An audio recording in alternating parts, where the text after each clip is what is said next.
Hi hello welcome back to our channel. ఎలా ఉన్నారు? అందరూ బాగున్నారా? ఇవాళ నేను మీకు ఒక వీడియో షేర్ చేయాలనుకుంటున్నాను. అదేంటంటే చాలా ఇంపార్టెంట్ వీడియో, కంపల్సరీ మీకు షేర్ చేయాలని అనుకుంటున్నా.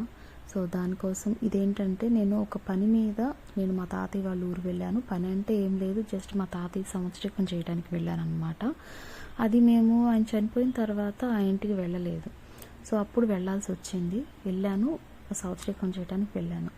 అయితే ఏం జరిగింది అని అంటే, ఇదంతా అక్కడ ఫొటోస్, అక్కడ వీడియో, ఆ రోజు ఫంక్షన్ జరిగిన వీడియో అనమాట. అయితే ఏం జరిగిందంటే, ఇది అందరికీ కంపల్సరీ షేర్ చేయాల్సిన వీడియో అండి. సో తప్పుగా అనుకోవద్దు, ప్రతి తల్లిదండ్రులు చూడాల్సిన విషయము. ఇది తెలియక చాలామంది పొరపాటు చేస్తూ ఉంటారు. నేను కూడా అలాగే చేశాను, కాబట్టి నేను వీడియో షేర్ చేయాలనుకుంటున్నాను మీకు. అదేంటంటే, ఆ రోజు మేము మా పిన్ని అంటే మా తాతయ్య వాళ్ళ ఇంటి దగ్గర మేము ఉండక 1 year 2 years 3 years 2 years అయిపోయింది.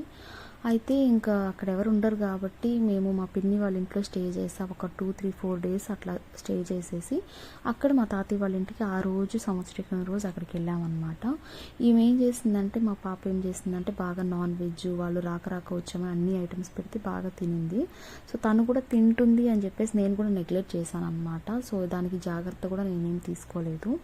అయితే నేను మా తాతయ్య వాళ్ళ ఇంటికి వెళ్ళినప్పుడు అక్కడ పవర్ కొంచెం ఫ్యాన్ ఇబ్బంది, ఎవ్వరు ఉండక వెళ్ళాం కదా. సో అన్ని ఫెసిలిటీస్ కరెక్ట్గా లేక తను కొంచెం ఇబ్బంది పడింది అనమాట. అయితే ఏం జరిగిందంటే, ఆ రోజు నైట్ ఎలాగో నిద్రపోయింది.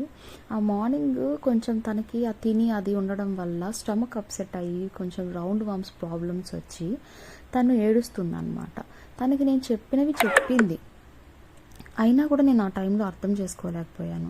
తను మా పిన్ని వాళ్ళ ఇంటికి వెళ్ళినప్పుడు మట్టిలో నడవడానికి ఇబ్బంది పడింది అనమాట. అలా ఇబ్బంది పడి ఏడుస్తుందేమో అనుకున్నాను, కానీ నేను తన ప్రాబ్లమ్ని అర్థం చేసుకోలేక కొట్టాను. అలా కొట్టడం వల్ల తనకి ఫీవర్ 102 ఫీవర్, మధ్యాహ్నానికి 102 ఫీవర్ వచ్చేసింది.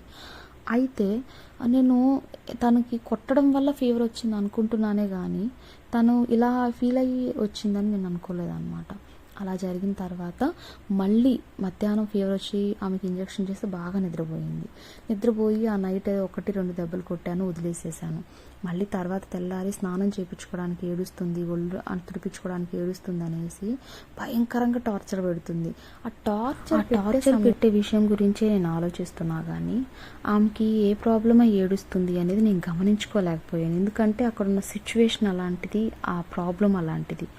ఇక నాకు అసలు ఎట్లా కొట్టానంటే, నా జీవితంలో నేను మర్చిపోలేను అన్నమాట. కొన్ని విషయాలు మన జీవితంలో మర్చిపోలేనటువంటి సందర్భాలు ఉంటాయి.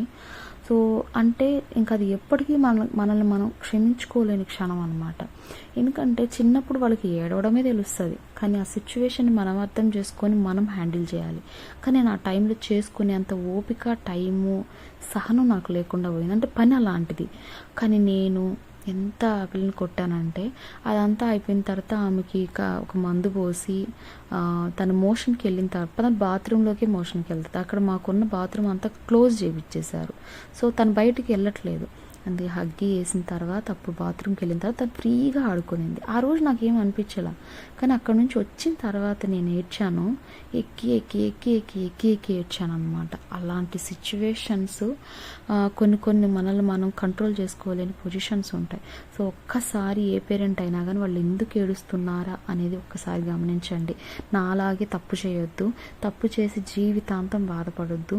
ఎందుకంటే వాళ్ళకి మాటలు రావు, చెప్పుకునే పరిస్థితి ఉండదు. కానీ అలాంటప్పుడు మనమే అర్థం చేసుకోవాలి. కానీ అర్థం చేసుకోలేక నేను తనను కొట్టాను భయంకరంగా. ఆ సిచ్యువేషన్ ఇప్పుడు తలుచుకున్నా కూడా నేను కంట్రోల్ చేసుకోలేకపోతున్నా. కంట్రోల్ చేసుకొని మీతో మాట్లాడుతున్నా. సో దయచేసి ఎవరైనా ఇలా ఉంటే మాత్రం ఆ పిల్లల గురించి ఆలోచించండి. మీరు ఆలోచిస్తారని అనుకుంటున్నా, కానీ నాలాగైతే మిస్టేక్ చేయొద్దు. అందుకే ఈ వీడియో షేర్ చేయాలనుకుంటున్నా. చాలా రోజుల క్రితంది, కానీ అయినప్పటికీ నేను మీతో షేర్ చేయాలనుకుంది. అందుకే ఎవరికైనా ఇలాంటి సిచ్యువేషన్ ఎదురై ఉంటే